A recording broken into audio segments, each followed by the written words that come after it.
Buenos días, bienvenidos al programa Opinión. Hoy vamos a tratar el tema de los derechos de las mujeres y las niñas indígenas. Y para eso tenemos como invitada para hablar sobre este tema a Tania Pariona.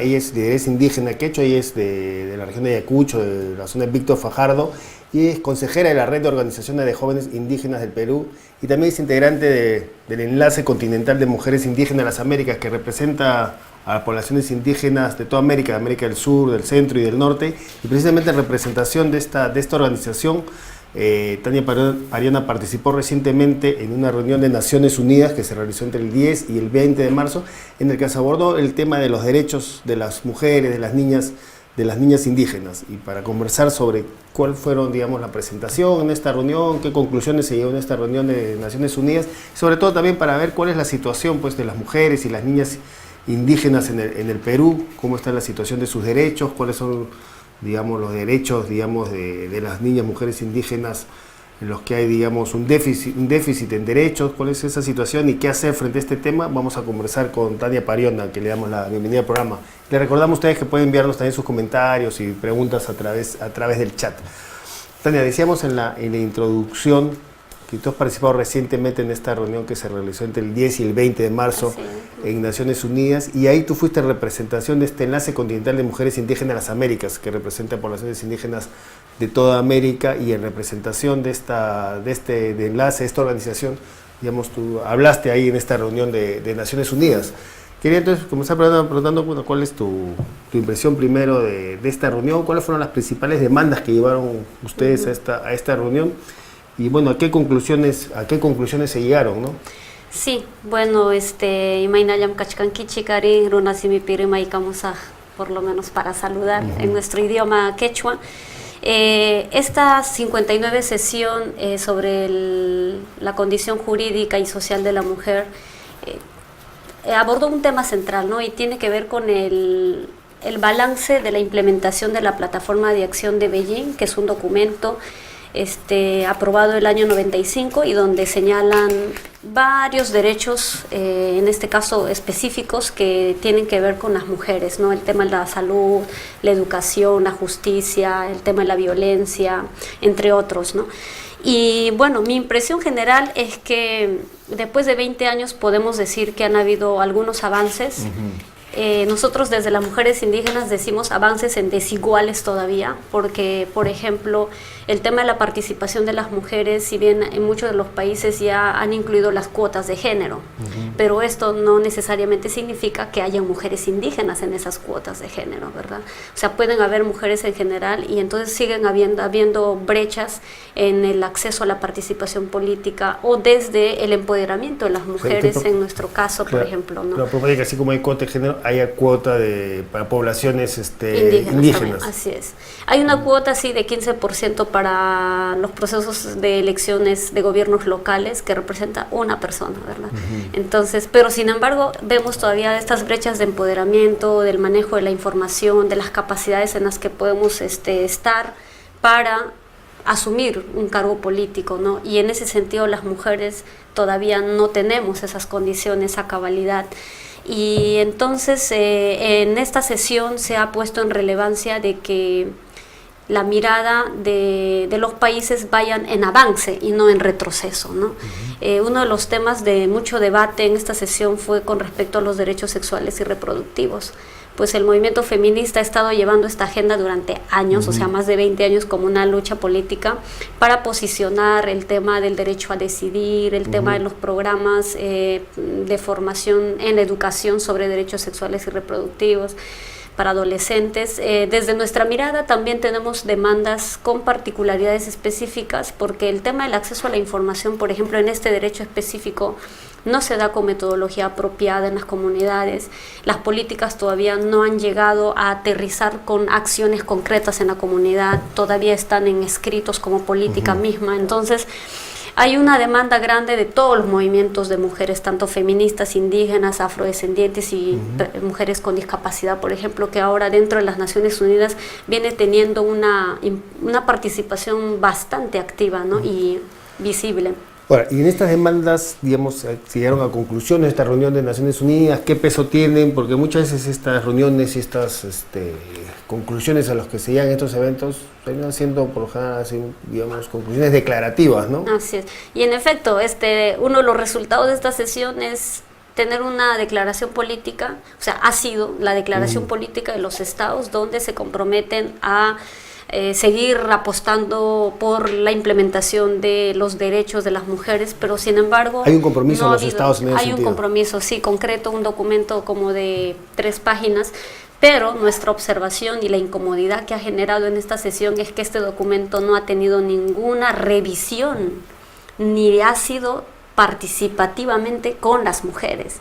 Los estados lo trabajaron, las misiones permanentes de los países lo fueron trabajando desde el mes de febrero, y el primer día de la sesión resulta que sale la declaratoria como versión final. Entonces las mujeres no hemos tenido opción, o las que participamos en esta sesión no hemos tenido posibilidad de aportar, de observar. ¿Cuál fue su participación, ¿no?, entonces en esta reunión? Durante esta sesión hay varios escenarios, ¿no? Una que es la sesión de los gobiernos, en donde la sociedad civil tiene participación como observador, y si es que vas como delegado oficial puede que te den la palabra. En nuestro caso todavía no hemos logrado tener participación como delegación oficial ni como país. Y hay otros espacios como los eventos paralelos o los eventos de alto nivel, donde hay presencia de ministros, representantes de países, los que en efecto son las agencias de Naciones Unidas para recoger las demandas, y nuestra presencia desde el enlace continental ha sido cubriendo esos espacios. Yo estuve en un evento de alto nivel en este tema concreto sobre los derechos sexuales y reproductivos, ¿no? Desde la mirada de las diversidades, ¿no? Estuvo una señora representando a las mujeres con discapacidad, mujeres africanas, asiáticas, y en nuestro caso como mujer indígena, ¿no? Y también las otras hermanas del ECMIA estuvieron cubriendo los eventos paralelos que son organizados desde la sociedad civil en coordinación con los gobiernos, pero todo tiene que ver con el hecho de generar la presencia, la visibilidad, incidencia con los gobiernos para que tengan otro tipo de mirada. Pues las misiones de nuestros países están allá, en Nueva York, no están aquí. Y el informe que se reporta de aquí hacia allá muchas veces no recoge la mirada desde abajo. Entonces es importante nuestra presencia allá para llevar nuestra voz, para llevar la realidad y también las propuestas. Hay una propuesta que nosotros lo venimos encaminando desde la Conferencia Mundial de los Pueblos Indígenas que se desarrolló el año pasado en Naciones Unidas. Y concretamente en un párrafo habla de la necesidad de apostar e invertir en el empoderamiento de las mujeres indígenas y la participación política. Y entonces nuestra solicitud a la comisión de esta sesión, de esta comisión de la condición jurídica y social de la mujer, fue que uno de los emergentes sea el empoderamiento de las mujeres indígenas. Pero estas demandas, como tú me dices, que tiene que ver con este empoderamiento de las mujeres indígenas y los otros temas que han ido, pero fueron finalmente sus propuestas adoptadas, fueron escuchadas, o terminó, como tú dices, finalmente tuvieron una participación ahí, pero finalmente se hace una declaración un poco al margen de la participación de las mujeres indígenas. Sí, nosotros tuvimos que hacer bastante lobby político, por decirlo así, en este espacio, porque tuvimos que acercarnos a los gobiernos y decirle, mire, el 2017 van a ser 10 años de la aprobación de la Declaración sobre los Derechos de los Pueblos Indígenas, el decenio, para evaluar también la implementación. Hay un acuerdo ya que está colocado en el documento final de la conferencia y que habla de la necesidad del empoderamiento de las mujeres indígenas. Ya son resolutivos aprobados por asamblea, entonces tiene que haber un tema emergente desde esta comisión, ¿no? Concretamente, y entonces ellos y con otros que son los decisores, en este caso de los acuerdos, han visto por conveniente que vayamos trabajando desde el 2015, o sea, desde ahora al 2017, en proyección para lograr que el 2017, en efecto, esta comisión lo tome la propuesta y pueda presentar como uno de los temas emergentes para que la CSW lo aborde en la sesión. No ha sido así literalmente puesta en el documento, porque el documento, la declaración política ya no tuvo revisión, pero sí ha habido un compromiso expreso desde los países, desde las agencias de Naciones Unidas, desde la misma representante de ONU Mujeres. Entonces creemos y consideramos que vamos a seguir, o sea, vamos a seguir insistiendo en este tema para que la CSW, esta sesión en inglés, lo aborde y podamos avanzar con acuerdos más concretos, más a la acción para mujeres indígenas. Es verdad que las Naciones Unidas adopta documentos como lineamientos y todo ya baja para que las políticas nacionales lo implementen. Y ahí es la brecha también, porque no siempre se realiza, ¿verdad? Claro, tú me decías que se adoptaba una declaración política firmada por los estados. ¿A cuáles son lo que estos estados se están comprometiendo respecto para mejorar la situación y mejorar la defensa de los derechos de las poblaciones indígenas? ¿Cuáles son los compromisos a los que los estados han adoptado en esta reunión? Bueno, no hay como especificidad para mujeres indígenas. El documento aborda derechos de manera global. Es más, algunos estados decían que los derechos de las mujeres no eran derechos humanos. Por eso el reclamo y la incomodidad, digamos, de las mujeres en este espacio fue, o sea, que vayamos en avance y no en retroceso, ¿no? O sea, si en 95 se reconoce y habla expresamente de mujeres indígenas, rurales y de grupos étnicos, así está reconocido en este documento, que de alguna manera estamos ahí, pero que ahora el 2015 se dude de que los derechos de las mujeres sean derechos humanos, entonces ha sido como ¿De dónde venían esas un posiciones? baldazo de agua, ¿no? Bueno, dentro de Naciones Unidas hay países que tienen posiciones muy de ese tipo, ¿no? Por ejemplo, China, Rusia, los países árabes, ¿no?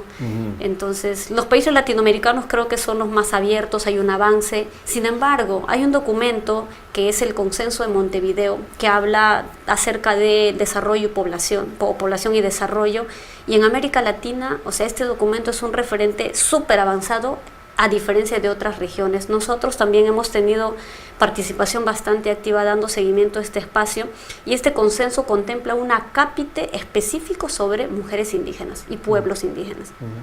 Y uno de ellos, por ejemplo, que me gustaría mencionarlo es empezar a tener estadística, data desagregada y con variables concretas para mujeres y pueblos indígenas, lo cual es importante porque a partir de esto se puede ver mejor la realidad, ¿no? Claro. En mujeres indígenas en este caso. Precisamente, damos un corte y luego del corte empezamos a conversar sobre esto, sobre cuál es la data que existe sobre la situación de las mujeres indígenas, de las niñas indígenas, cómo está la situación de las mujeres y niñas indígenas en el Perú.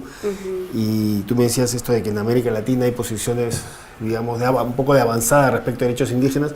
Pues ustedes saber, bueno, cómo se refleja esto, si estas posiciones pasan de lo declarativo, cómo se están reflejando en políticas prácticas o no, en la práctica, cómo está el tema de la defensa de derechos indígenas en la región y específicamente en el Perú, ¿no? Y antes del corte también que nos llegan algunos, ya nos están escribiendo el chat, nos llegan algunos comentarios que quería leer antes de pasar el corte. Por ejemplo, Gracia escribe y dice: felicidades a la representante de nuestras mujeres y niñas indígenas, gran participación de Tania en la sesión de Naciones Unidas. Y nadie escribe: Tania representó no solo a América, sino a todas las niñas y mujeres que sufren la desigualdad que persiste en nuestras sociedades. Son unos mensajes que llegan ya de un poco de saludo a tu participación y a tu presencia ahora en el programa, ¿no? Nosotros vamos a un corte y regresamos para seguir conversando con Tania sobre este tema de la problemática y la situación de los derechos de las mujeres y las niñas indígenas. Vamos a un corte y regresamos.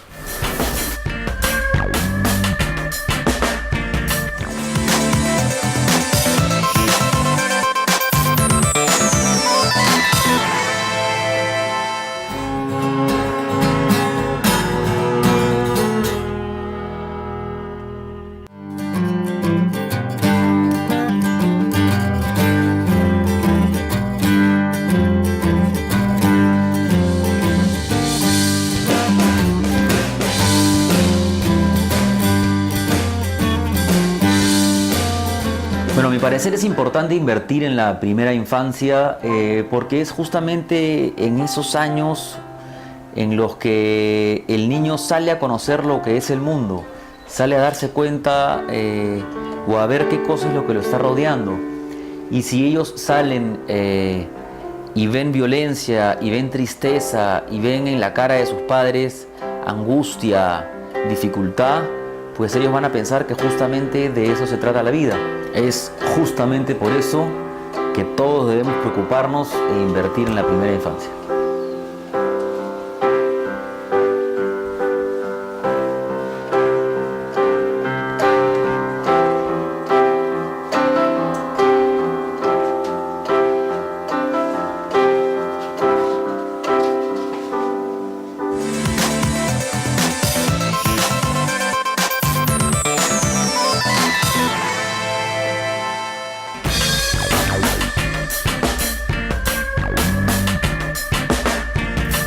Bien, volvemos para seguir conversando con Tania Pariona, que como decimos es representante, lideresa de mujeres indígenas y que participó en reciente reunión de Naciones Unidas en la que se trató sobre este tema. Antes de entrar a hablar específicamente sobre el tema de la situación de mujeres indígenas en el Perú, para seguir con esto del tema de Naciones Unidas, decíamos ahí las principales preocupaciones, como decíamos, que llevaron ustedes en representación, digamos, o tú en representación de las mujeres indígenas de América.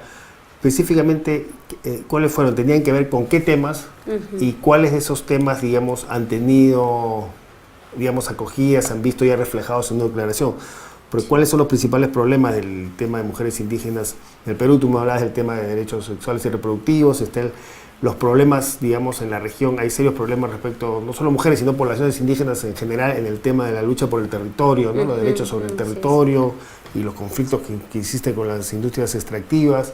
El tema de la discriminación que sufren las mujeres, pero las poblaciones indígenas en general, el tema de acceso a servicios básicos, el tema de acceso a educación, a salud, discriminación en términos económicos, etcétera, ¿no? ¿Cuáles fueron entonces las principales demandas que llevaron a esta reunión y qué digamos, cómo se vieron estas demandas reflejadas o no en alguna declaración final? Sí, bueno, como bien usted indica, efectivamente son estos grandes temas que todavía siguen siendo como los pendientes, ¿no? para desarrollar como acciones desde las políticas.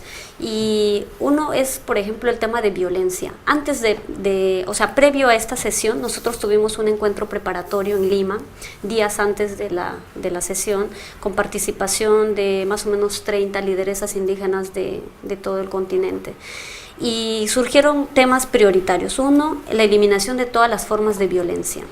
No tenemos una política clara que aborde el tema de violencia hacia mujeres indígenas, y incluye el tema de la discriminación, reconociendo, número uno, que la discriminación también es una forma de violencia.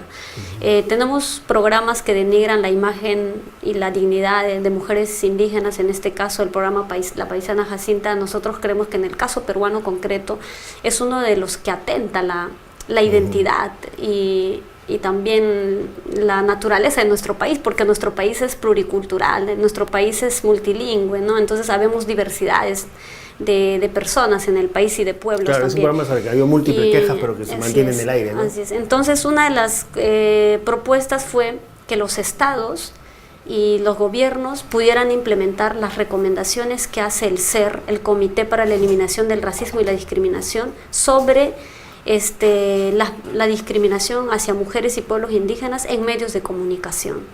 Ya el CER hace una serie de recomendaciones. No hemos querido abordar así como en suelto, sino los que ya tenemos avance, en donde hemos incidido y hay acuerdos, o sea, y que se respeten esos acuerdos. Pero hasta ahora esos acuerdos, por lo menos en el caso del Perú, los medios de comunicación, pero no se están respetando. No se están respetando. Nosotros seguimos haciendo eco, seguimos tratando de hacer visible esta situación, ¿no? del programa en permanencia en la televisión, y que de verdad atenta contra hasta la autoestima de los niños. Tenemos casos en donde, por ejemplo, hermanas que visten el traje a diario y están aquí en la capital o en otra parte del país, y entonces un niño les dice, oh, la paisana Jacinta. Entonces eso nos refleja, nos indica que el niño está creciendo con ese estereotipo, claro, de que esa mujer que viste así es la paisana, ¿no? O tiene un parecido y tal, y creemos que eso no debe seguir, ¿no? El acceso a la justicia, por ejemplo, en situaciones de violencia hacia mujeres indígenas, el tema del idioma. O sea, ¿cuántas hermanas quechua hablantes o de la Amazonía que no manejan, o sea, que no pueden explicar su situación de violencia ante una instancia como la de MUNA o el Centro de Emergencia Mujer, y no hay un mecanismo que ayude a que esto se efectivice, ¿no? O optar por otros mecanismos de solución a estos temas, porque el problema no solo es, o sea, el tema no es solo llevar a la cárcel al violentador o al que maltrata a la mujer, es cómo empezamos a abordar el tema en su conjunto, con la familia, con la mujer, con los hijos y con la comunidad. O sea, hay que abordarlo de distinta forma. Y desde nuestra experiencia de trabajo también creemos que no basta solo con que las normas sean sancionadoras, sino que tengamos políticas que ayuden a generar una vida en armonía al interno de la familia, y que también tengamos otros métodos de sanación dentro de las mujeres, ¿no? Desde la cosmovisión. Algunos algunas hermanas indígenas de otros pueblos ya vienen trabajando en este tema de la espiritualidad, ¿no? Algunos pueblos que tienen un arraigo cultural fuerte. Estos han sido algunos de los temas y preocupaciones centrales que han llevado a esta reunión. Sí, entonces en concreto, así en general es que tenemos la necesidad de contar con instancias y políticas específicas para mujeres, para jóvenes y niñas indígenas. En el caso peruano y casi en todos los países. Antes de pasar al caso, y estas preocupaciones que ustedes llegan a esta reunión, ¿qué receptividad tuvieron?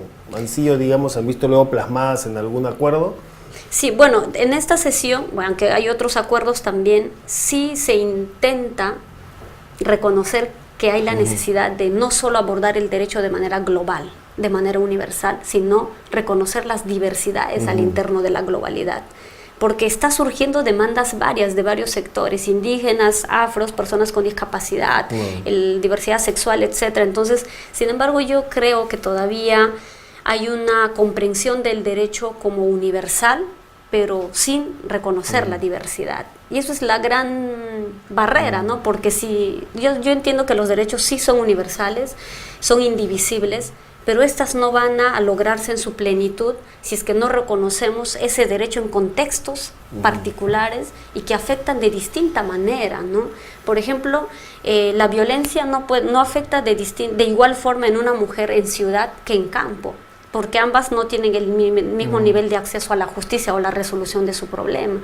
Entonces sí creemos que hace falta esa mente más abierta en el nivel internacional y nacional y local también, ¿no? Pero todas estas propuestas que nosotros hemos llevado, hemos tratado de circular durante esta sesión, repartir, hablar con los decisores de estos lineamientos de acuerdos.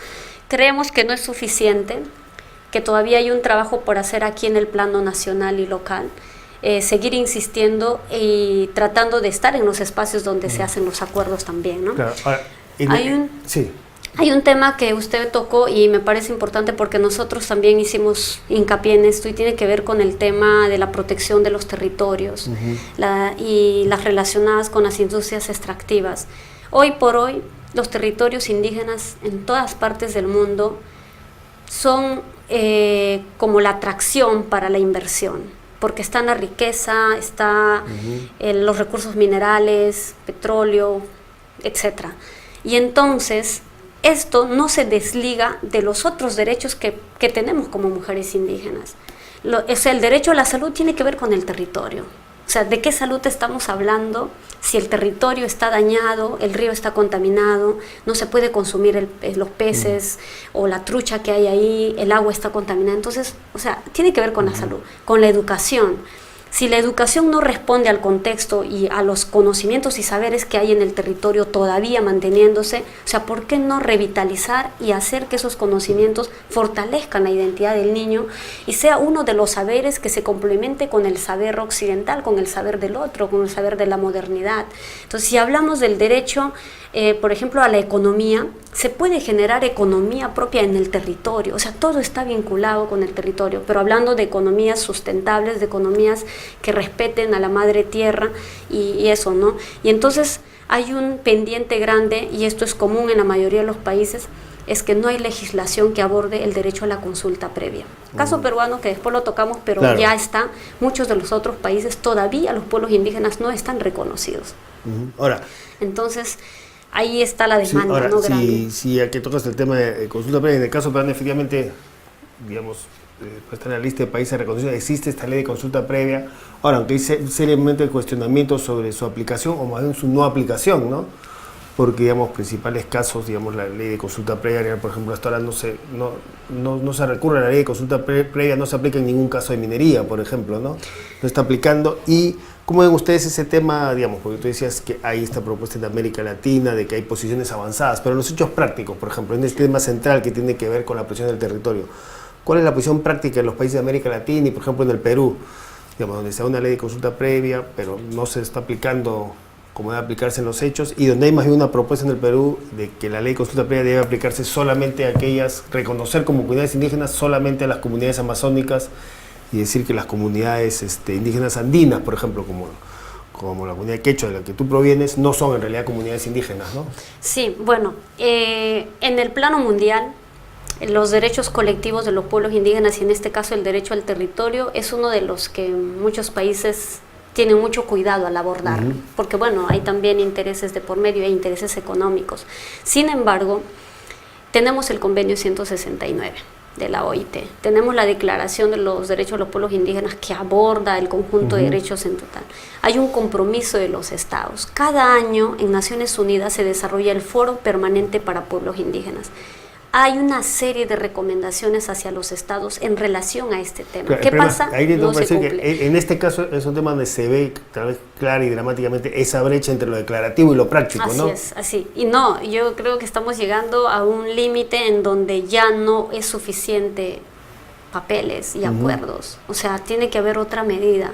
Lamentablemente, y es algo que, digamos, es una opinión personal, Naciones Unidas recepciona todas las demandas, está intentando evolucionar, avanzar en términos de reconocimiento de los derechos, pero todavía con bastante resistencia, pero en el nivel nacional o en el cumplimiento internacional y cómo garantizamos el cumplimiento, o sea, no hay un mecanismo que sancione, ¿no? Eso es lo lamentable.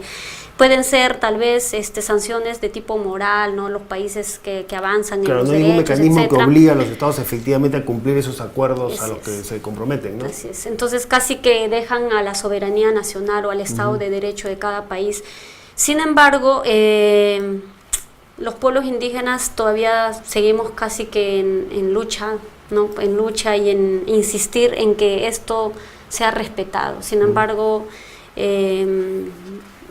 se necesita fortalecer un movimiento amplio, fuerte. Muchos de los países esto va en avance. En el caso peruano todavía estamos en ese proyecto de consolidar un movimiento representativo fuerte, ¿no? El tema de la consulta previa, hay un estándar internacional que yo creo que el Perú no lo ha considerado como tal. Más bien ha intentado abordar el derecho de la consulta, pero desde la mirada del Estado, no desde la mirada del Estado con los pueblos. Por ejemplo, en caso de que no haya un acuerdo en un proceso de consulta, la decisión final lo toma el Estado.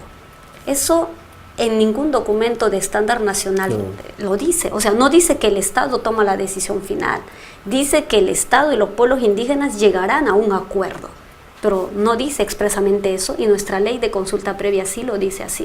Y es una primera observación y vacío jurídico en el caso peruano.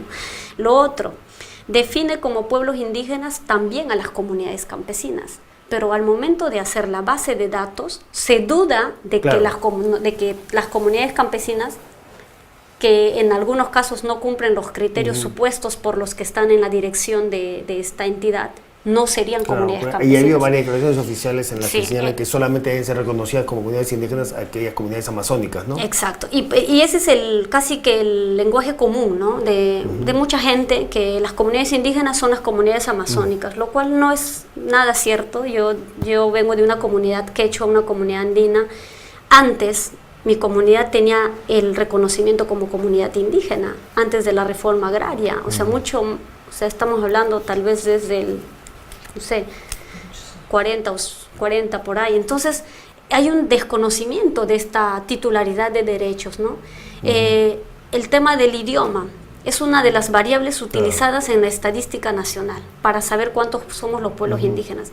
Hay muchos jóvenes, muchos niños que no hablan el idioma, o que ya no hablaron, no porque no quisieron, porque el sistema educativo y el sistema en general del país no ha hecho o no ha tenido una política clara para mantener el idioma, o por esta historia de discriminación fuerte que ha hecho que las propias familias haya una autodiscriminación, ¿verdad? Y digan, mira, no le enseño a mi hijo porque va a ser discriminado como yo, ¿no? Eso es una situación real, sí, pero entonces estamos hablando de pueblos que no necesariamente necesitan demostrar ser como lo eran hace 100 años o hace 500 años, sino que son pueblos que hemos tenido también cambios y estamos en constante dinámica, ¿no? O sea, en constante cambio y también de adaptarnos a otros contextos, ¿no? O si, por ejemplo, un comunero usa un teléfono o un smartphone, no, ya no es indígena. O sea, esa mirada yo creo que hay que ir como anulándola, porque no es eso lo que define la identidad. Desde nosotros creemos que la identidad indígena va más allá de las cuestiones solo objetivas, y el convenio 169 también indica los aspectos subjetivos que tienen que ver con la conciencia propia. Nosotros decimos desde el corazón y el pensamiento y la visión, eso es lo que hace a uno indígena, ¿no? O sea, no solo el hecho de estar en el territorio o vivir ahí. Y en Lima pues tenemos una gran población indígena. Aquí en el distrito de San Juan del Lurigancho hay muchos quechohablantes, es el distrito con mayor población de quechohablantes, pero no tenemos ninguna política pública o un programa dirigido para gente migrante de esta identidad. Entonces, las cosas como que yo creo que también van viéndose, hay que verlas de distinta manera, porque los años pasan, hay cambios también en torno a estas visiones, ¿no? Y específicamente lo de consulta previa. Lo de consulta previa, en comunidades campesinas no ha habido una sola. Claro. Se han otorgado concesiones mineras desde hace 20 años y ninguna ha pasado por un proceso de consulta. Mi comunidad está más incluso o menos después a 2 horas. Incluso después que se dio la ley hace 3, 4 años, tampoco se han dado estos procesos de consulta. Si yo soy de una comunidad en Fajardo, el distrito de Callara, más o menos a 2 horas está la minera Catalina Huanca. Y hace poco en Sucre están en etapa exploratoria del del Jaguarazo, que es un cerro, es una cuenca hidrográfica que abastece de agua a todo Ayacucho, Andahuaylas y Apurímac. Y sin embargo no ha habido ningún proceso de consulta a la comunidad.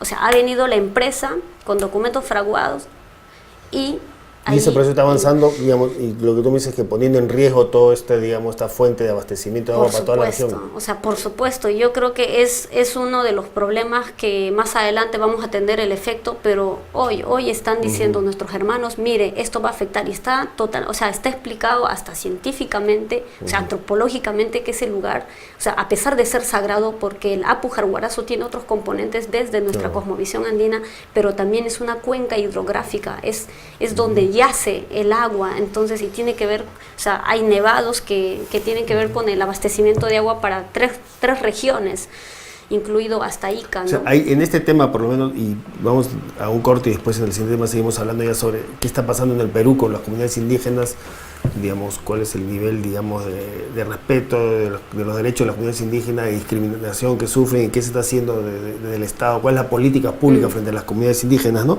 Pero antes de pasar al corte, para tener con esto de la consulta previa y en este tema específico, tú dirías que en este tema no se ve, entonces aquí no estamos más allá del discurso, aunque del discurso político del gobierno hay un discurso de respeto a las comunidades indígenas, un discurso, digamos, en ese sentido, en los hechos, digamos, las políticas públicas prácticas van a contramano de ese discurso, porque tú dices que no hay consultas, no se aplica esta ley de consulta previa que dio el gobierno, además, entre bombos y platillos, ¿no? Y la anunció como un gran logro del actual gobierno, sin embargo ha quedado ahí un poco en el papel.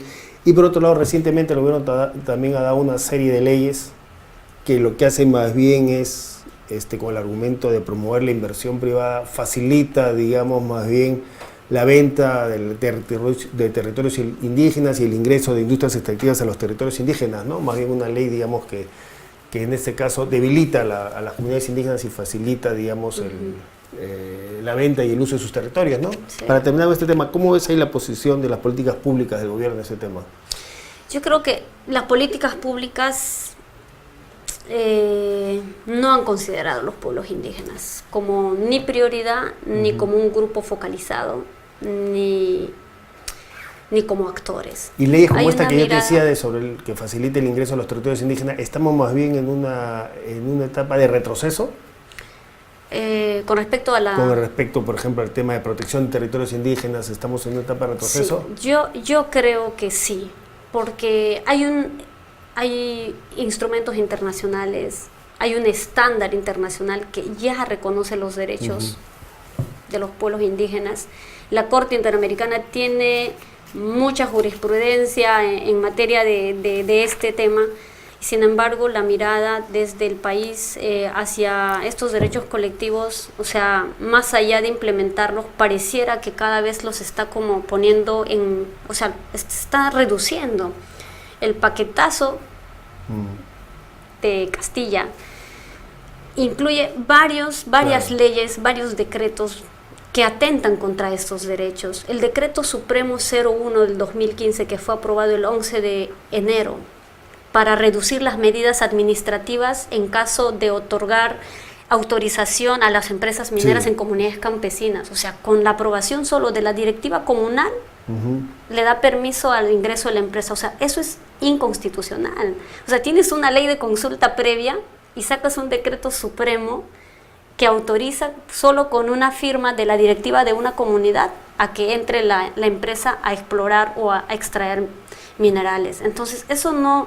O sea, nosotros sí creemos que de verdad hay como un descuido, pero falta de voluntad política en todo caso para implementar lo que ya está aprobado.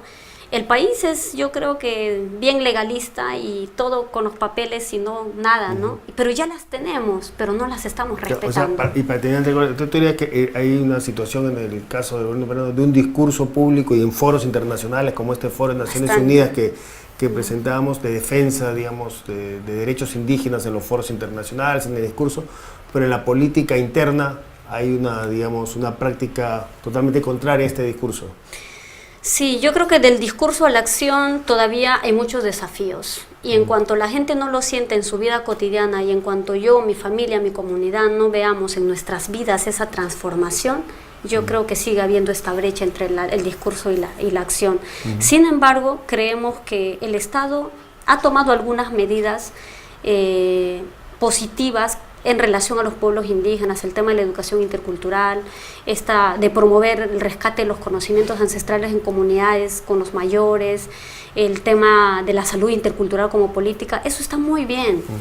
Lo que sí creemos es que eso no tiene que ir en retroceso, más bien hacer que estas políticas siempre consideren la participación de los actores directos en la formulación de estos, porque no puede haber una mirada de arriba hacia abajo creyendo que los sujetos de allá abajo no piensan, no son capaces. No, al contrario, podemos ser actores. Y si no, yo no estuviera aquí hablando de que soy capaz de transformar la realidad de mi pueblo y que puedo decir con mi voz y con mis propuestas que esto puede ser posible. Entonces, creemos que la mirada de las políticas públicas todavía siguen siendo casi que de arriba para abajo, ¿no? Y más bien hay que recogerlas desde abajo para arriba. Bien, vamos a un corto ahora sí y regresamos para seguir conversando sobre este tema ya como decía, de mujeres, de niñas indígenas y cuál es la situación del Perú, esto de acceso a derecho a educación, a salud. ¿Qué está pasando, digamos, con este tema de educación, salud, en el caso de las poblaciones, específicamente las mujeres, niñas indígenas en el país, ¿no? Entonces vamos a un corte y regresamos, y después del corte también vamos a leer y transmitirle a nuestra invitada las preguntas que nos están llegando a través del chat. Entonces vamos a un corte y regresamos.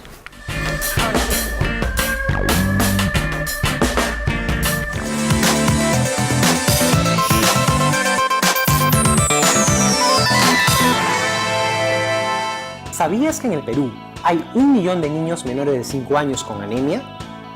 Y que a pesar de los avances, todavía tenemos más de 400.000 niños de esa edad que sufren de desnutrición crónica. La anemia y la desnutrición infantil afectan el desarrollo físico e intelectual del niño. La anemia es causada por la falta de hierro en la alimentación de los niños, falta de cuidado en la mujer gestante, deficiente alimentación del niño, mala higiene que produce enfermedades infantiles son causa de la desnutrición infantil. ¿Cuál es el rol de los alcaldes y regidores para hacer frente a la anemia y la desnutrición de nuestros niños? El Grupo Impulsor Inversión en la Infancia ha elaborado el manual ¿Qué debo hacer como alcalde y regidor? Acciones para terminar con la desnutrición y anemia infantil. El objetivo de este manual es motivar, informar y capacitar a las autoridades municipales para poner en marcha acciones y políticas para terminar con la anemia y desnutrición infantil. Este manual didáctico permite que las autoridades municipales conozcan las causas y efectos de la desnutrición y anemia infantil, lo que pueden y deben hacer para enfrentar estos dos graves problemas, cómo hacerlo, con cuáles fuentes de financiamiento cuentan para este fin y cómo acceder a ellas. Descarga este manual dirigido a los alcaldes y regidores de todo el país y también a todos los ciudadanos ingresando al link del curso. Sé parte de esta iniciativa y esfuerzo nacional contra la anemia y la desnutrición que afectan a nuestros niños y niñas.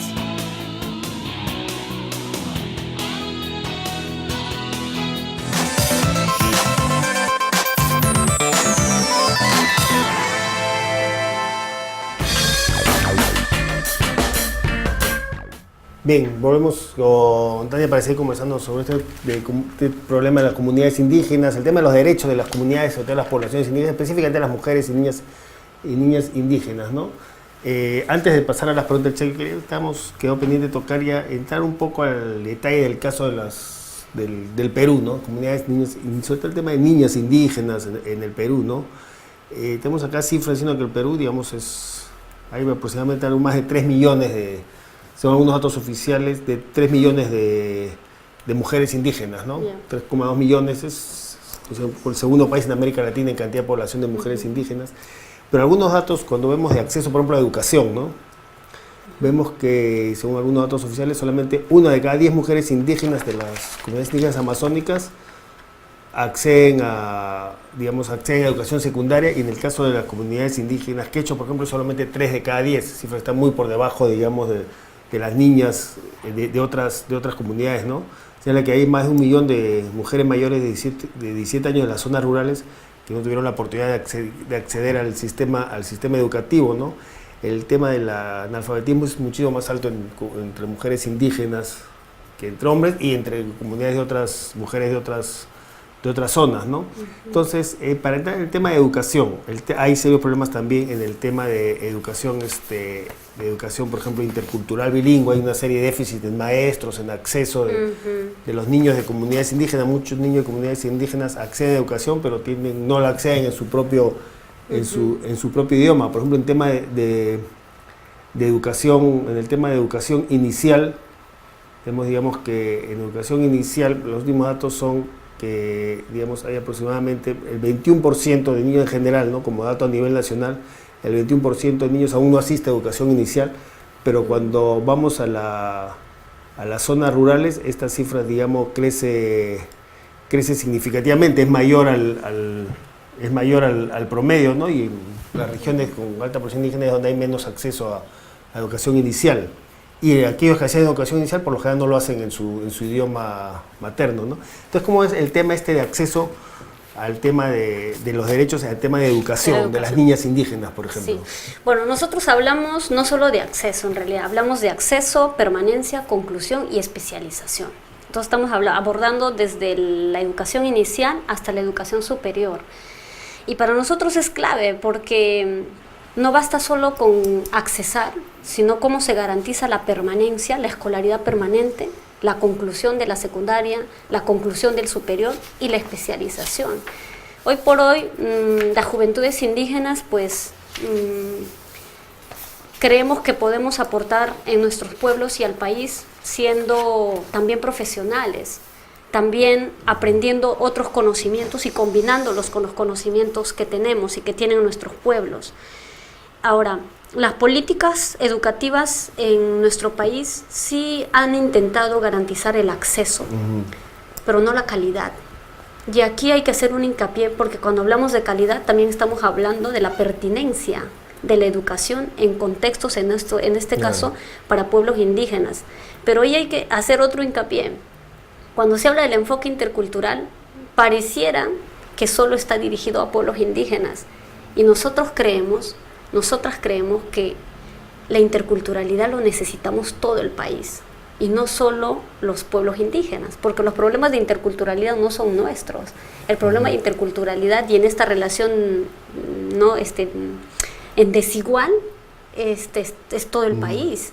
Un niño que no conoce, un niño de la costa que no conoce, que no sabe cuántos pueblos indígenas hay en su país, cuántas lenguas habla en su país, no lo va a valorar.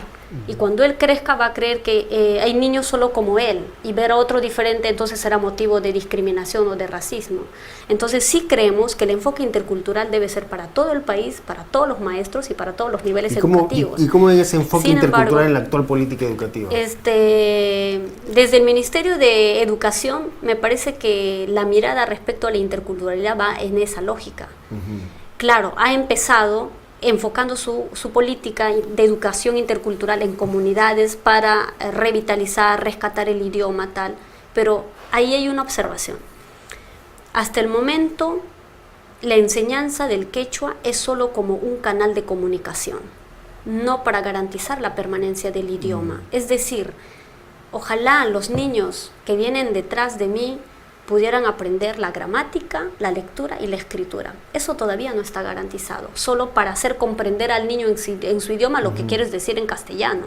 Y además para decir lo que la currícula dice y no lo que la aspiración del pueblo dice o la aspiración que el pueblo tiene también frente a la educación. Entonces hay fuertes, vamos a decir, ciertos vacíos que yo creo que son parte del proceso, pero que hay una política ya en el país avanzando. Tiene que ver con esto, ¿no? O sea, ¿para qué educamos? ¿Qué tipo de educación es la que aspiramos en el país? Y aspiramos nosotros como pueblo también. O sea, es una educación, en este caso, a las comunidades, para jóvenes de secundaria, para salir del pueblo, para nunca regresar, Ese es, para ese es, digamos, el actual enfoque de la educación. Que lo que parte, busca es formar a los jóvenes de comunidades indígenas un poco con la medida de que salgan de la comunidad. Yo creo que tiene varias vertientes, pero la que está teniendo peso es esa, para salir de la comunidad.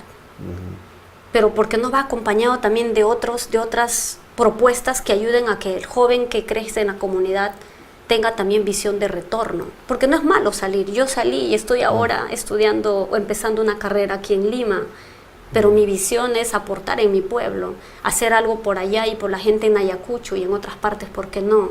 El hecho no es de que salga y ya, no, sino cómo el joven andino amazónico, claro, cómo está se vincula preparado, y se relaciona con su propia comunidad. O sea, y está preparado para enfrentarse en esos contextos y en el país en su conjunto y ser un ciudadano también universal, porque sí podemos hablar el idioma, hablar el inglés, manejar la tecnología, tener nuevas iniciativas innovadoras para el desarrollo comunitario en nuestro pueblo. Entonces, la mirada de la educación yo creo que sigue siendo instrumental. ¿Por qué? Porque te conviertes en un sujeto funcional para determinadas cosas o para el mercado. O sea, eres estudiante para estudiar derecho, para litigar y ganar plata. ¿Cuál es tu visión de vida? ¿Cuál es tu visión como indígena, como andino, ¿no?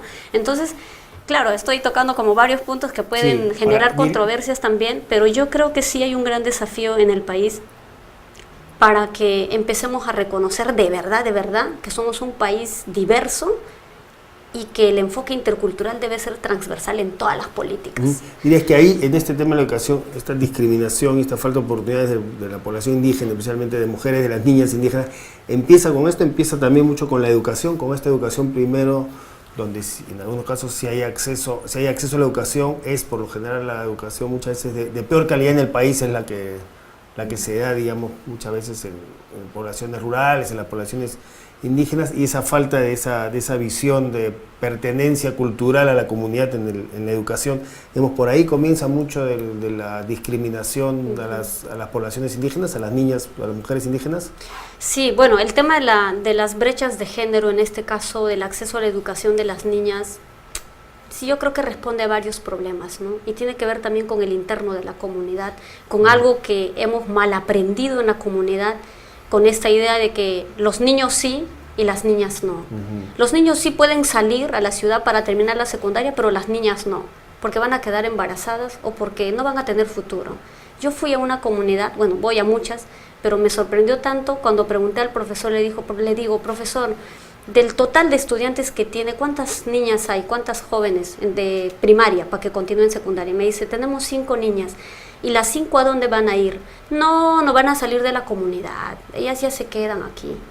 O sea, el profesor está destinando casi que el futuro de las niñas, ¿no? Esa visión de falta de oportunidad, esa visión de discriminación de las niñas indígenas comienza en la propia comunidad. A veces sí, ¿Y qué se está haciendo ahí desde la propia población indígena para romper con esa visión?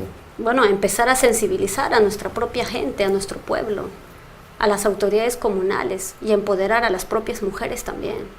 Porque yo creo que mamá que no quiere que su hija pase por la propia experiencia, y creo que eso es porque nuestros padres, y recuerdo cuando mi madre me decía, mira Tania, yo quiero que tú seas mejor que yo. Claro, en eso de mejor que yo hay también otro detalle, pero ellas quieren lo mejor para nosotras. O sea, no creo que haya una mamá, un papá que no quiera lo mejor para su hijo ahora, en este contexto actual. Y eso es a consecuencia de todo un proceso también de trabajo hacia adentro, ¿no? De empezar a reconocer que sí podemos, que sí somos capaces y que las niñas pueden tener igual oportunidades que cualquier otra niña del mundo y del país, ¿no? Y en especial las niñas, en este caso andinas o amazónicas. Hay un descuido, yo creo, que de parte del Estado, de su presencia como Estado en los pueblos más lejanos. Yo soy testigo fiel de que en Ayacucho hay comunidades en donde todavía no hay acceso de carretera al colegio, y los colegios en el nivel de infraestructura están malísimos. O sea, desde los asientos, desde los equipos necesarios para el funcionamiento de la escuela, hasta la formación docente de manera permanente. Los profesores necesitan tener esos espacios también para seguir formándose, para seguir creciendo como educadores. Yo no culpo a los docentes de que no tengan la mirada intercultural, porque ellos también han sido formados con un sistema de ese tipo. Ellos también vienen de una política educativa a la que asistieron y que hoy ejercen su labor a lo mejor no como quisiéramos. También conozco a un profesor que hoy piensa distinto y dice, mira Tania, yo les obligaba a mis niños a cantar el himno nacional en castellano, y al niño que no lo cantaba bien yo le tiraba palo. O sea, y ahora dice, mira, el daño grande que yo he hecho a los niños intentando de que hablen muy bien el castellano a la fuerza. Claro que no es lo mejor, nadie quisiera eso, pero creo que necesitamos una política educativa que aborde dos conocimientos. El conocimiento nuestro como pueblos, que todavía hay, en donde no hay, pues hay que ver la forma de revitalizarla, recuperarla, fortalecerla, y el conocimiento de afuera, el conocimiento, lo que decimos occidental. Estos dos conocimientos van a hacer de nosotros, yo creo, ciudadanos interculturales y ciudadanos plenos también. Y también una política que garantice la formación docente permanente, el presupuesto digno para que la política educativa también sea de mejor calidad, porque el presupuesto que le asignan a la educación en relación a otros es bajo, ¿verdad? Otro tema también es que hemos visto cuando se ve este tema de discriminación, digamos, de desigualdad en el acceso, digamos, entre poblaciones indígenas, entre poblaciones rurales y urbanas, tiene que ver también con el tema de acceso a servicios de salud. Un indicador para hablar de niños, de niñas, es el tema de, por ejemplo, de desnutrición crónica o anemia, ¿no? Digamos, mientras la desnutrición crónica infantil, por ejemplo, en niños menores de 5 años es 8%, alrededor del 8% a nivel urbano, en las zonas rurales se eleva a casi 30%, a 28,8%, es decir, es prácticamente 4 veces más, ¿no? Sí. Luego, en el caso de la anemia también, en las zonas rurales, la anemia de los niños menores de 3 años supera el 50%, 40%, y en regiones como Puno es el 80%. Ayacucho también. Claro, Ayacucho también bordea esa cifra, mientras en las zonas rurales en las zonas urbanas es significativamente menor. Entonces, esto refleja un poco esa discriminación, y estas son zonas rurales. Ahora, cuando uno ve, no hay cifras oficiales que desagreguen por poblaciones indígenas, pero los estudios más o menos, algunas cifras que existen es que en el caso de las poblaciones indígenas es aún mayor, que por lo menos el 50% o más de niños indígenas tienen desnutrición. O sea, entre las zonas rurales es en las comunidades indígenas donde existen los mayores indicadores de desnutrición infantil. Entonces, ¿por qué se da esto? ¿Qué hacer? Esto refleja esta discriminación. ¿Y qué hacer incluso, y también sobre todo, qué pueden hacer desde las propias comunidades indígenas, ¿no? Desde, digamos, las propias poblaciones indígenas, sus autoridades, sus alcaldes, sus líderes comunales, para enfrentar y disminuir el tema de este problema de desnutrición, anemia infantil? Sí, este tema se viene abordando, yo conozco de cerca en la región Ayacucho, desde la Mesa de Concertación de Lucha contra la Pobreza, hay un comité específico para este tema de la salud y con énfasis en la desnutrición y anemia, y se vienen como, ¿no?, haciendo eco de estos porcentajes alarmantes que de alguna manera son como una presión al gobierno regional, a la Dirección Regional de Salud, y empezar a hacer seguimiento a estos planes de la mejora nutricional, ¿no? Hay un presupuesto que está asignado a estas líneas. ¿Qué sucedió en Ayacucho? Solo para comentar. Había un presupuesto, no me acuerdo ahora la cantidad exacta, que los gobiernos locales tenían para disponer y destinar a estos dos rubros, la desnutrición y la anemia, o sea, en la reducción, ¿no? Y desviaron los fondos a otras cosas, infraestructura, un parque, un campo deportivo, y entonces estamos hablando de voluntades políticas o de manejo presupuestal que no es correcto. Pero lo otro tiene que ver cómo estas políticas empiezan a articularse con otras. desde la propuesta que ya viene teniendo alto realce desde las propias comunidades y bueno, con intervención desde sociedad civil y pueblos indígenas, es la propuesta de soberanía alimentaria o la agricultura sostenible. Nuestros pueblos tienen riqueza en alimentos. En la parte andina tenemos variedades de papas nativas, tenemos los maíces, tenemos todavía los cultivos orgánicos. ¿Y por qué a pesar de eso se dan estos altos cifras de nutrición? Y esa es la pregunta, ¿no? ¿Por qué teniendo todo este recurso orgánico, natural, estamos en estas cifras? Y esto responde a una serie de problemas también en el nivel más pequeño, ¿no? Con el tema de los alimentos balanceados, cómo combinar. Nuestros niños de nuestros pueblos están consumiendo mucho carbohidrato porque no tienen acceso al consumo de frutas, agua, verduras frescas. Entonces, eso tampoco ayuda a equilibrar una buena nutrición. O sea, yo en mi pueblo, conozco bastante y de verdad intentamos hacer este tipo de charlas también con las mamás y todas las comunidades, decirle, miren hermanas, tenemos el berros, tenemos esto, el oyuco, la oca. Intentemos conocer otras formas diversas de preparar el alimento para hacer que nuestros niños coman sano y se nutran. Pero también tiene que ver con otras cosas también, ¿no? O sea, el tema económico. Las familias cuando van a producir algo y tienen producción como para el mercado, no tienen acceso al mercado y que tiene que ver con la compra de otros productos necesarios para la canasta básica alimentaria, ¿no? Entonces, hay varios, es multifactor también y por ende tienes pues niños que no rinden bien en la escuela, ¿no? ¿Y qué se hace desde las propias comunidades indígenas, digamos, de los líderes de las comunidades indígenas? En algunos casos, algunos líderes de comunidades indígenas pueden ser también alcaldes de sus poblaciones o en otros casos son líderes comunales. ¿Qué se está haciendo desde ahí? ¿Hay algún nivel de acción frente a este problema? ¿Se está haciendo algo? ¿Qué se está haciendo? ¿Cómo ves tú ahí la respuesta de la propia comunidad frente a un problema como el de la desnutrición, anemia infantil? Sí, yo más bien diría que no todos los líderes indígenas son conscientes de este problema como prioridad. Son otros los temas prioritarios que se coloca casi que en la agenda de las organizaciones indígenas. Más sin embargo, las autoridades comunales o los líderes de base local que ven y que saben qué niños son, los tienen mapeados, vienen participando, ¿no?, de estos espacios o acompañando al enfermero técnico o a la persona que fue destinada para ese pueblo para que dé seguimiento si los niños están yendo a los controles en el hospital, en el centro de salud, o si la mamá está cumpliendo con sus roles de alimentarlo o accediendo a estas chispitas que son como complementos alimentarios, entonces chispita para eso, combatir la anemia, ¿no? Sí, aunque la chispita ha tenido rechazo por los propios niños, ¿no?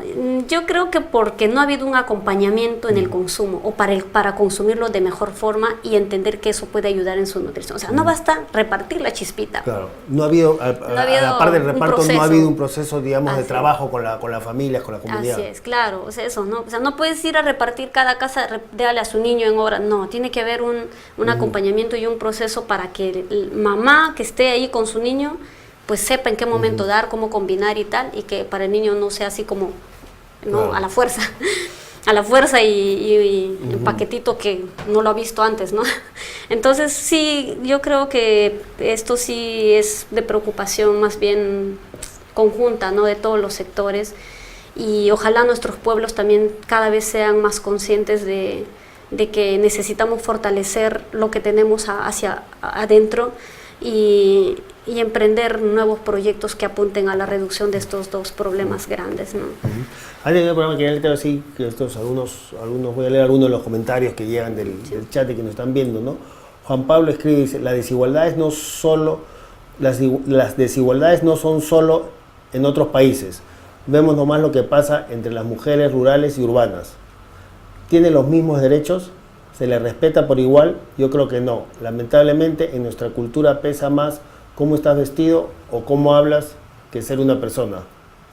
Luego Daniel escribe, es triste que todo lo que se relacione con derechos de pueblos indígenas o protección de la tierra sea tomado como un discurso radical o solo de la izquierda. El sector empresarial no tiene interés en este tema fundamental y el Estado parece a veces seguir esta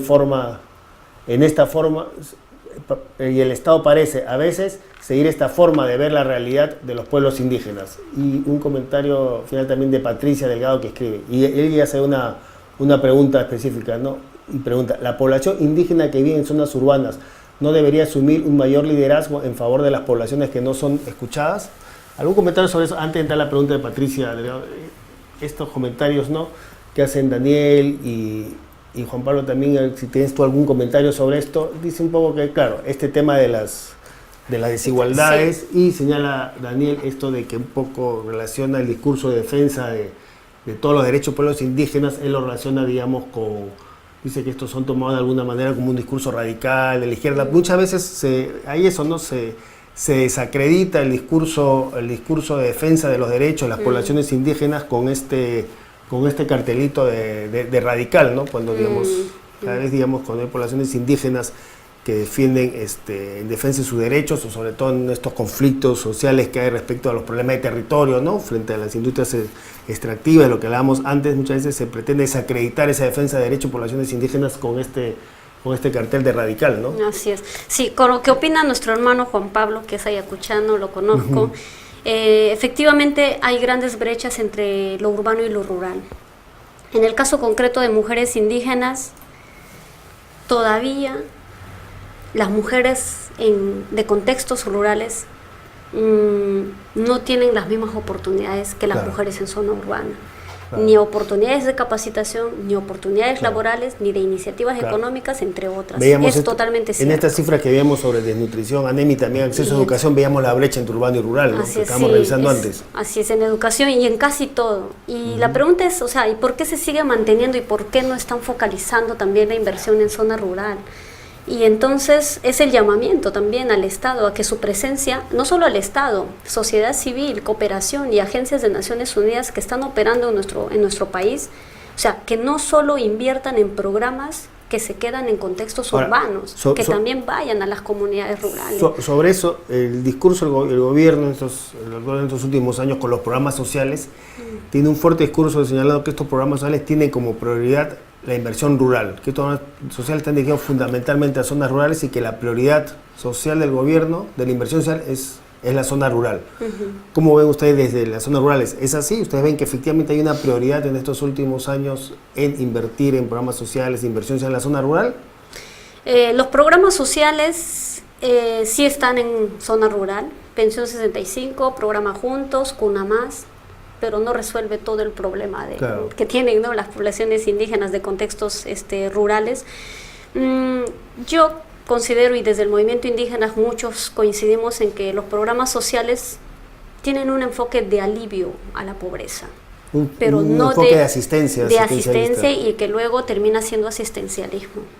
Si estos programas estratégicamente estuvieran articulados con otros programas que ayuden y contribuyan con el empoderamiento de las mujeres, con el fortalecimiento del conocimiento en sus derechos, con el ejercicio de su participación como actor en el tema del desarrollo económico comunitario, creo que el programa tuviera mejores resultados.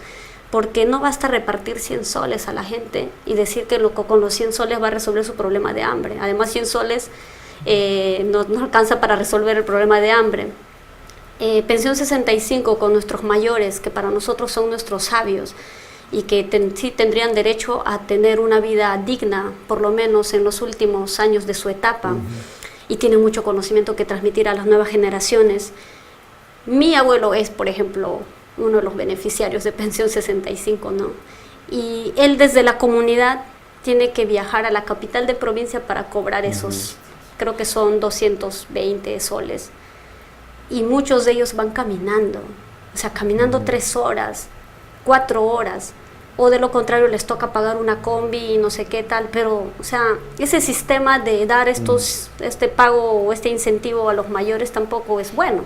Bueno, esa es, digamos, la forma, pero el contenido. Nuestros mayores necesitan de otros espacios que les haga sentir también útil, no solamente como el mayor carga o el mayor a la que hay que asistir.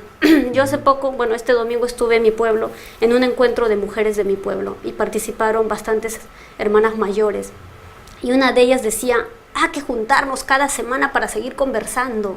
Hay tanto que hablar, y nosotros abordamos el tema de la identidad indígena en mi pueblo este domingo del encuentro. Y entonces, ¿cuántas cosas tienen nuestros mayores para contar, para compartir? Ellas quieren opinar, ellas quieren empatar la historia que ellas saben del pueblo con lo actual. O sea, necesitan también de estos espacios. Y de verdad yo me sentía casi con mea culpa porque, claro que yo no estoy ahora en mi comunidad, pero mis abuelos están, y casi que ellos son nuestros referentes principales para seguir siendo parte del pueblo y estando ahí trabajando y teniendo la chacra. Y entonces digo, claro, no basta darles la plata, nuestros mayores necesitan de otras alternativas también que los haga sentir capaces, productivos también en sus capacidades, ¿no?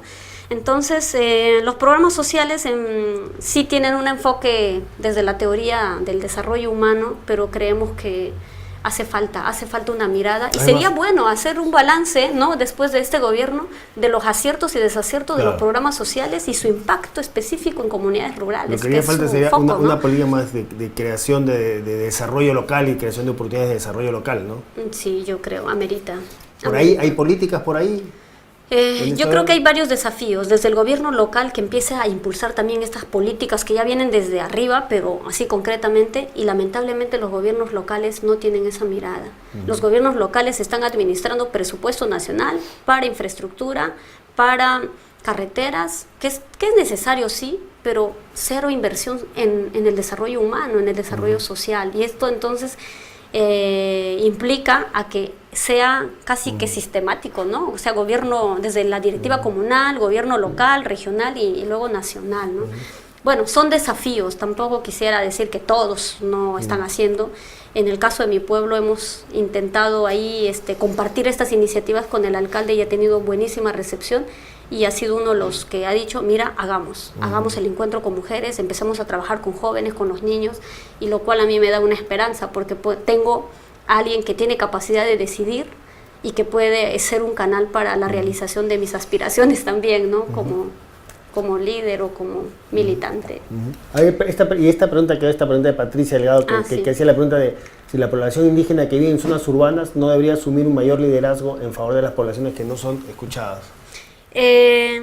Antes había una pregunta sobre cómo se vincula esta defensa del territorio. Sí, se vincula, ¿no?, la Sí. defensa del territorio y la defensa de derechos indígenas con supuestos radicales. Con supuestos sí. radicalismos, ¿no? Sí, yo creo que en el Perú, de verdad, salir a marchar o a protestar en defensa de la madre tierra pareciera que atenta contra los intereses del Estado. Bueno, muchas de las marchas y las movilizaciones se ha tildado como que responden a cuestiones políticas y cuestiones de vertiente de izquierda y tal. Y yo creo que los pueblos salen y se ponen en situación de marcha o de paro porque no hay atención del Estado. O sea, el Estado espera a que la comunidad haga un sacrificio de caminata aquí al Congreso, o que tomen la carretera o que tomen los pozos petroleros para tener la presencia del ministro. Y eso no debe ser, claro, o sea, digamos, es la falta de operacionalidad, ¿no? Las comunidades indígenas no sienten que no tienen representatividad política. No hay representación política del Estado, digamos, que pueda interceder entre ellos y el Estado. Es que cuando surgen, digamos, estos conflictos, porque finalmente son conflictos socioambientales en determinados contextos, o sea, no hay una atención inmediata del Estado al reclamo. Y claro, hay una persistencia y una de las medidas de presión social son las movilizaciones por derecho propio. Creo que las movilizaciones históricamente han significado también el cambio de muchas políticas, entre otros, ¿no? Entonces, nuestros pueblos salen en marcha de sacrificio, y en el tercer día, y cuando las cosas se hayan radicalizado, recién tienen la presencia del ministro, ¿no? Entonces creo que más bien hay una tensión entre el Estado y nuestros pueblos, y nosotros que estamos en este proceso de ser escuchados, ¿no? Que nos acerquemos y que dialoguemos, y lo que se dialoga se tengan en acuerdos, porque no solo es decir, mira, sí, vamos a solucionar, no, ¿cómo? Y queremos estar ahí cuando se plantee qué es lo que va a decidirse, cómo se va a hacer la ruta y tal, ¿no? O sea, no solo es decir, sí, vamos a solucionarte, ¿no? Y esa es la demanda, que estemos en la toma de decisiones también cuando se vayan a implementar los acuerdos o los mecanismos para solucionar o dar una respuesta a la demanda. En cuanto a la pregunta con respecto a la población indígena urbana, para empezar, mucha población de extracción indígena que habita en ámbito urbano no se afirma indígena. No todos, y la mayoría no se afirma, porque el término indígena por muchos años ha pasado como un término peyorativo, denigrante, etcétera, y cada uno tiene su propia historia, ¿verdad? Pero en la zona urbana la gente más bien se ha desarraigado con su identidad, con claro. su raíz, su procedencia. O nuestros hermanos de repente ayacuchanos nacidos aquí dirán, bueno, mi papá es ayacuchano, mi papá es de tal provincia, pero yo ya no soy, yo ya soy de Lima. Sí, eres de Lima, porque puedes tener múltiples identidades en tu proceso. Eres de Lima, pero también tienes una historia, tienes una raíz de tu familia, tienes una raíz cultural, y que puedes asumirla desde esa visión, pero responde a todo un proceso, porque no es fácil lograr eso si es que no hay conciencia de identidad. Y más bien, si ojalá nuestros hermanos que habitan en ámbitos urbanos tuvieran esa afirmación de su identidad y compromiso con su pueblo, pues significaría una suma de sinergias entre los que estamos ahí abajo en la comunidad intentando cambiar, generar mejores situaciones, mejores condiciones de vida con ellos para hacer. Lo cual ocurre en algunos casos. Por ejemplo, mis paisanos que viven en la costa, en Lima, en Pisco, en Cañete, están organizados. Y su razón de estar organizados es para mejorar el pueblo, para hacer algo por Cayara. Aunque ellos no se asuman indígenas, dicen, yo soy cayarino y vamos a hacer algo por Cayara, vamos a llevar algo al pueblo, o vamos a organizarnos de esta manera. En nuestra provincia tenemos una federación que está consolidándose, muchos desde hace años es esta federación, pero todavía no ha abordado de manera integral todos estos temas, ¿no? Que yo intento. Y creo que en un futuro cercano podríamos ir compartiendo también estas agendas con ellos para que sean como compartidas agendas, ¿no? Y hacer algo. Ahora, esto me lleva, antes de tener la entrevista, a la pregunta sobre el tema de la representatividad y organización de la población indígena en general, ¿no? Las mujeres indígenas por la población indígena.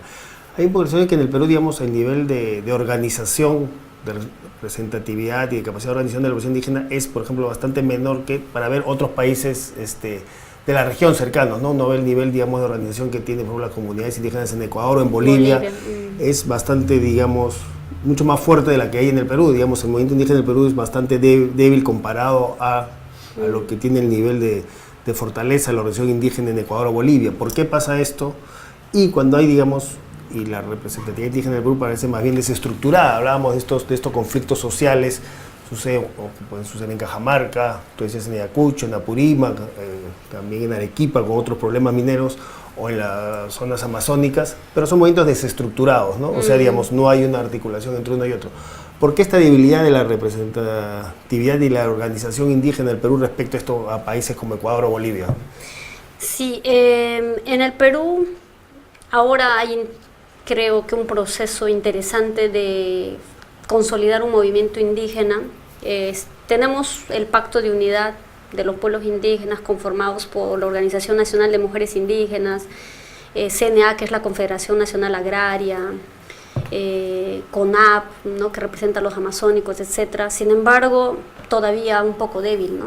Todavía un poco débil, y pareciera que hace falta que esta representación nacional teja la articulación desde la base comunitaria, que es lo ideal, porque solo así podrían subir las demandas de los que estamos abajo y logramos entrar aquí arriba y tener voz, tener propuesta, vigilar, ¿no? Y tal, las políticas y todo. Todavía eso es un proceso. Hay iniciativas varias de los pueblos que empiezan a fortalecer su propia organización comunal, que es algo que yo creo que no tiene por qué diferir de las organizaciones otras, porque los intereses casi que son los mismos, o estamos luchando por la reivindicación de nuestros derechos colectivos. Más sin embargo, las organizaciones nacionales casi que no mantienen pues esta comunicación con las directivas comunales y tal, ¿no?